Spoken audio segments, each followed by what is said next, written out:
So ayan na naman ang ating mahiwagang tungkod. Mainit pa siya, pero mamayang hapon, uulan na naman to. Hindi pa naman masyadong maaraw. Ayan, makulimlim pa din kahit papaano. Uulan din yan mamaya. Papunta po tayo ngayon kay Tatay Tony. Kasi kahapon po, ay late na natin nalaman na wala po pala sila dyan ni Tatay Tony kahapon. May mga dala-dala na tayong mga gamit para doon sa kailangan nila.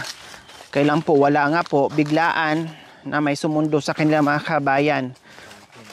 Pamangkin, kaya hindi natin naabutan. So ngayon balikan natin.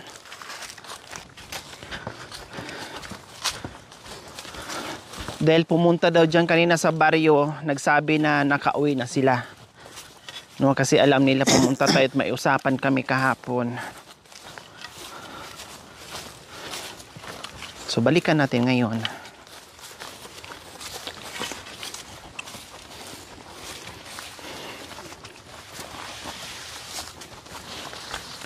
Kahapon, very extreme din po mga kabayan ang dinaanan namin. Grabe. Sobrang sukal, sobrang hirap. Ang dulas ng daan. Kaya ngayon, nandito na naman tayo sa dati nating dinadaanan. Ito madalas yung tinatahak natin.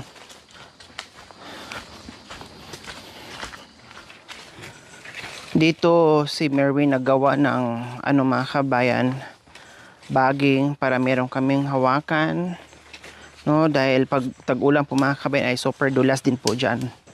Kaya gumawa siya ng hawakan, baging para meron kaming mahawakan po. Malamang nandyan pa yung baging namin.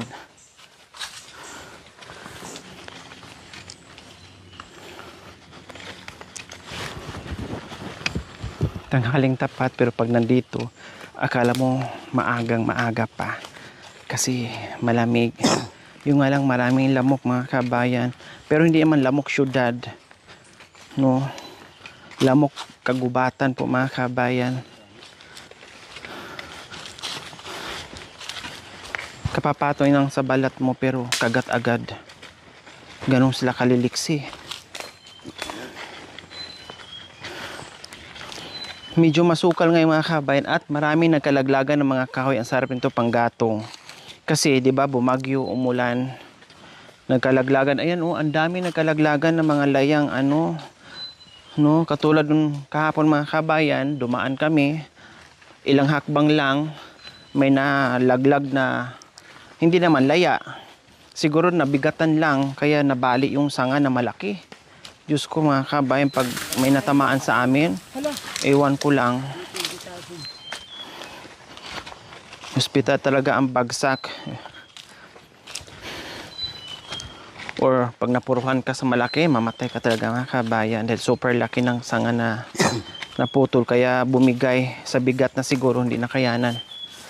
Nandito pa pala yung tali, yung ginawa natin. Hindi basta-basta yan, Win. Kasi matibay yan baging yan ito yung ginawa niya. Ayan, nandito lang. Di ba? So, meron pa tayong paghahawakan.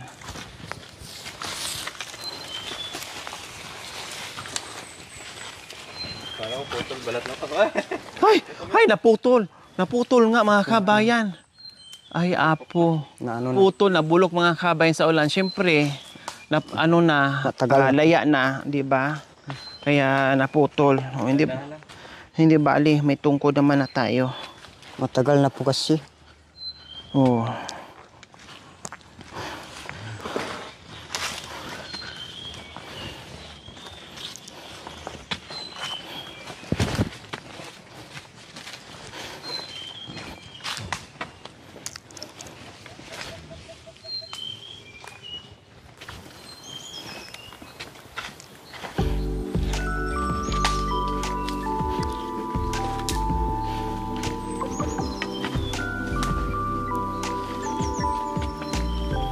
Nasaan ang balde ni Tatay Tony?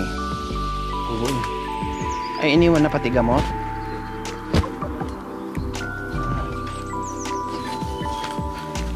Akala ko naiwan na naman. Ito sa ano, sa balag niya.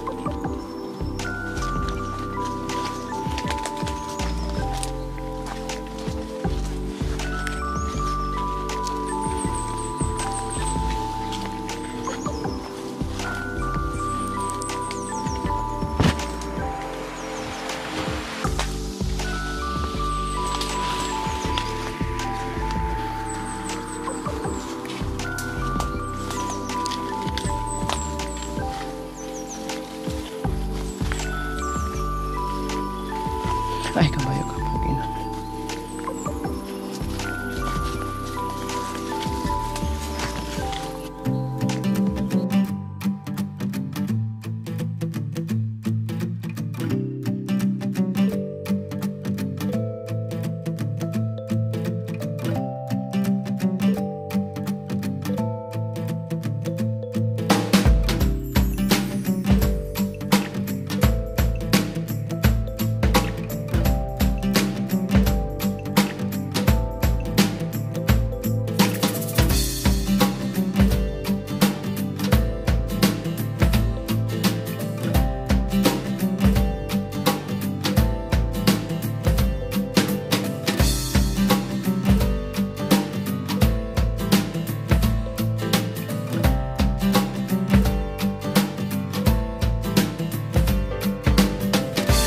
Nandito na tayo mga kabayan sa bahay ni Tatay Tony.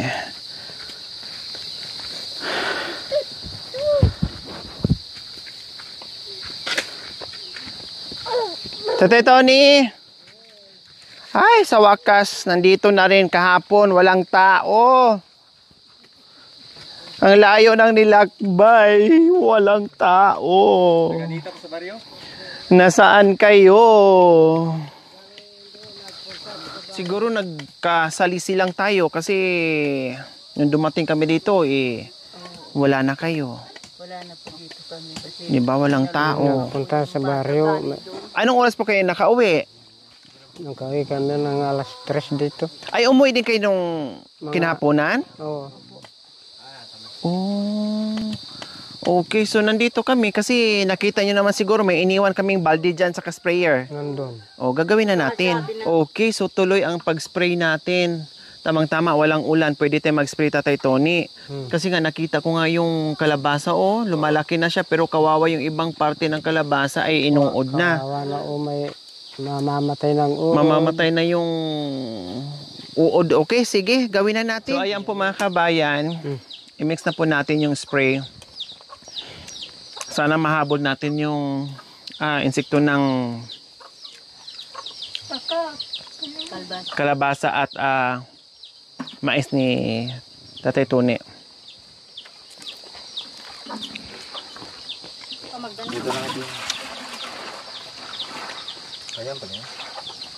Ganyan pala. Huwag niyong gamitin na yung balde sa ano ha? Ano? Marami pala yun. Ang dami na. Grabe no.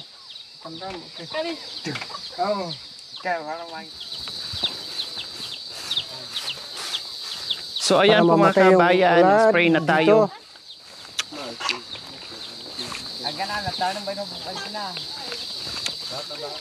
Bomba mo tayo. Bomba yung di bomba.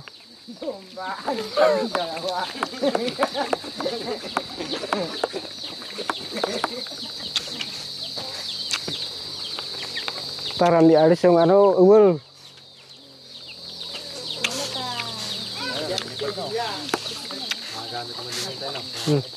Sa mga mais.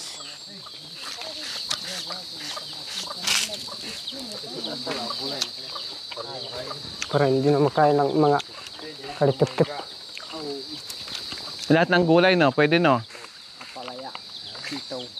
Ayan no, lumilipad sila Natatakot siya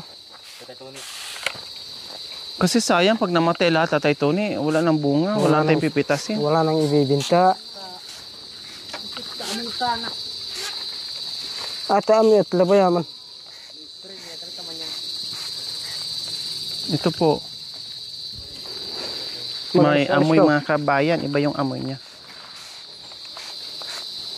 Bayo may. Tapos na yung kalbasa. Kalabasa. Yung mais naman po sa taas. Kailangan magdala tayo.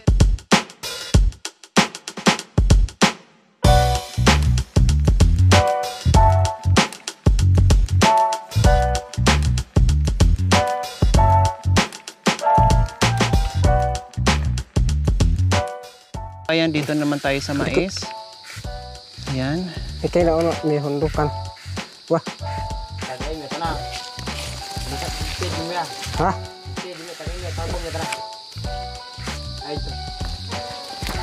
Ito.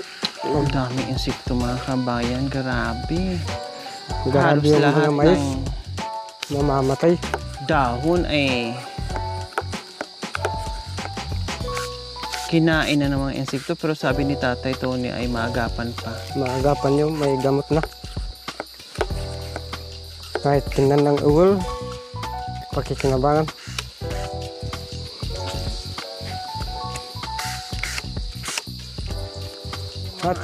Dito rin oh. So yung mga kabayan naglalabasan, nakasiksik sila sa tangkay ng mais, naglalabasan. Iba't ibang klaseng ano mga kabayan insekto. Ito, ayan oh. Oh, naglalabasan, pati ito. Ang dami. So ayan po mga kabayan, dahil sabi ko nga, napakasipag nito ni Tatay Tony and Nanay Alma, pupunta kami dito sa kabilang bukid nila. Kabilang bundok po pala mga kabayan. Dahil meron daw sila ditong lilinisin. Ayan, bagong pananim po ito, Nanay Alma. Opo. Ayan, halata.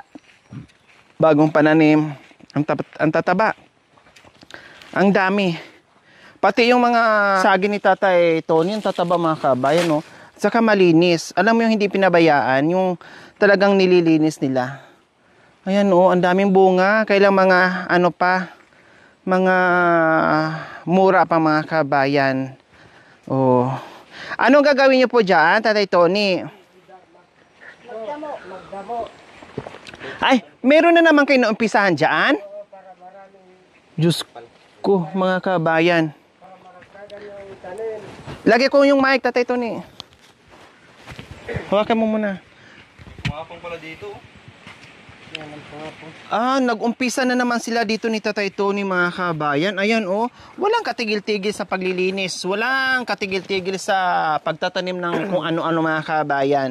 Oh, nandito na naman sila sa tabi ng sapa. Gusto Oh, kong marami akong tanim para maraming pakinabangan sa kabundukan. tama. Pag maraming tanim, maraming kakainin. Oo. Pag walang tanim, walang kakainin. Gutom ang abutin. Gutom. Oh, Ito- kasi walang maisasaing, kaya gutom ang abutin, kawawa.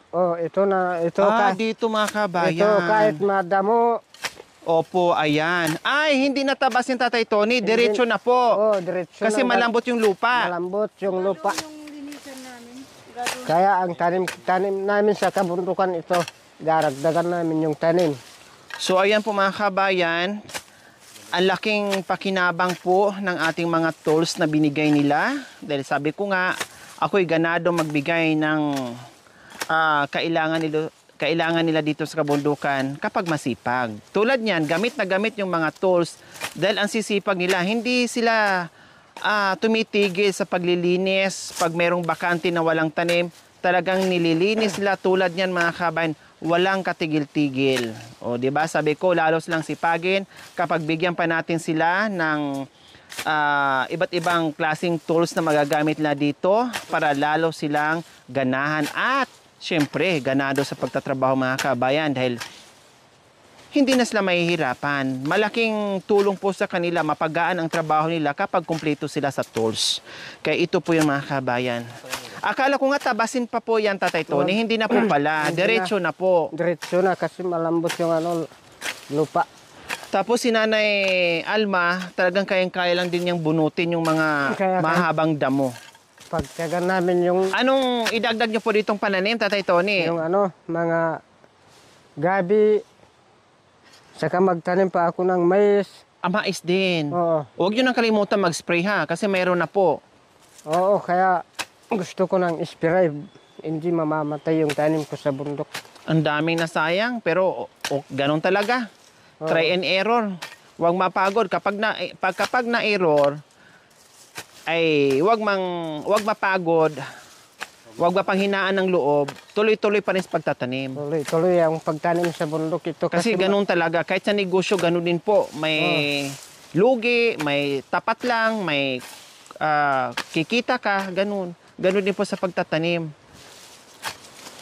Kami yung dalawang mag-asawa, kahit Silang dalawa po mga kabayan sa nagpwersa. madamo, No, talagang si kahit si Nililinisin Nanay namin. Alma, no, ang galing. Talagang halata at mabilis pa rin kumilos, maliksi pa rin kumilos mga kabayan. pag nakaupo ka, kung hindi ka magtanim ng mga halaman, wala kang kakainin. Nung una po kasi punta natin mga kabayan, matamlay si Nanay Alma kasi may sakit po siya noon. Ngayon na walang sakit, ay nakakakilos na Masipag na. po siya. Nakakatulong na po kay Tatay Tony. Sabi nga ni Tatay Tony, wala silang katigil-tigil sa paglilinis dito dahil gusto nila may ginagawa sa araw-araw para lalaki at marami silang pananim. Ganyan. Kaya nga sabi ko po mga kabayan, dito masarap tumiras sa bundukan. Pag masipag ka talaga, hindi ka talaga magugutom. Pero kung titingnan mo lang yung lupa na nakatiwangwang dyan, tiyak, magugutom ka. Mamamatay ka pa sa gutom. Matasag-utong ganito. Pero sila mga kabayan, ang lawak-lawak ng taniman nila, Diyos ko. Mula doon sa itaas hanggang dito mga kabayan. Ganyan sila dito. Napakasipag na mag-asawa. O, di ba? Ang bilis po mga kabayan. Ito ba? Hala na ibon. Binunot lang ni Binunot. Nanay Alma. O, tapos asaro ni Tatay Tony. O, bukas, pwede nang taniman. Pwede nang taniman bukas At ito. napapansin ko rin po, Tatay Tony, may mga niyog kayong tinanim doon sa itaas, o, banda itaas. Oh, doon Mga sa- ilang puno po yan? Mga 8 puno. 8 puno. Oo. Sana madagdagan pa ng mga niyog, no? Sana pero yung avocado marami na. Avocado ang marami. Kasi napapansin ko po dito, walang gaanong niyog. Saka yung mga saging. Kaya kaming dalawang mag-asawa, hindi namin titigilan ang pagtatrabaho na sa bundok. Tama po yun, hanggat kaya. Pero, huwag kalimutan magpahinga pag napagod. Oo. Kasi bawal magkasakit. Lalong kawawa pag may sakit. Alalay lang kumbaga, hinay-hinay sa trabaho. Oh. Pag mainit na araw, magpapahinga muna. Magpapahinga, huwag pilitin. Oo. Kasi ang trabaho hindi nauubos. Araw-araw may trabaho. Kaya kailangan araw-araw magpahinga rin para makapagtrabaho. Para Dahil pag nagkasakit, ay naku po, lalong kawawa. Ang mahirap pa po mga kabayan linisin, yung may mga ganito. Ayan o. may Kasi tinik, may mga may mga tinik. Ayan o. mga tinik. Ano bang ano nito mga kabayan? Ano ba tong parang generic Balita doon kang sa galang. parang generic doon sa Makahiya mga kabayan. Ibalita mo, galamo. Ayan, Ito oh. po, galamo. Tingnan nyo po, ayan o. Ang lalaki, ang gagaspang. Ay, nangyari no? Oh, di ba? Generic na doon sa Makahiya. Ayan oh, kasi nahiya din siya, tinan mo oh. Oh. Kailang gumagapang din yung Makahiya. Kamag-anak ka doon, ayan oh. Hindi mo mahawakan mga kabayan kasi matitinik ka. So ang gagawin diyan, anuhin lang, asaro lang, ganyan lang oh. Oh, ito ang problema dito mga kabayan. Kahit nga pag nadaanan mo yan, pag dumikit yan sa pantalon mo, tagos yan doon sa balat mo. Tagos yan doon sa pantalon mo. Tapos pahirapan pa po mga kabay. Nakita niyo naman yung posisyon ni Nanay Alma. No, nakakuba na dahil paslanting yung lupa. Malapit na ito sa ano, ayan no. Hanggang doon sa malapit sa sapa. Ganyan. Basta pag may nakitas lang pwedeng taniman na may bakante na kayang linisin kahit patarik pa yan, kahit paakyat pa yan. No, wala silang pakialam. Basta linisin yan at taniman. Para maraming itatanim. Go nang go yan sila.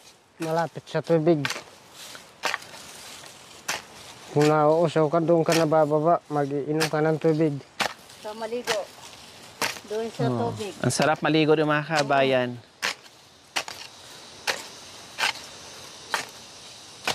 Oh, di ba?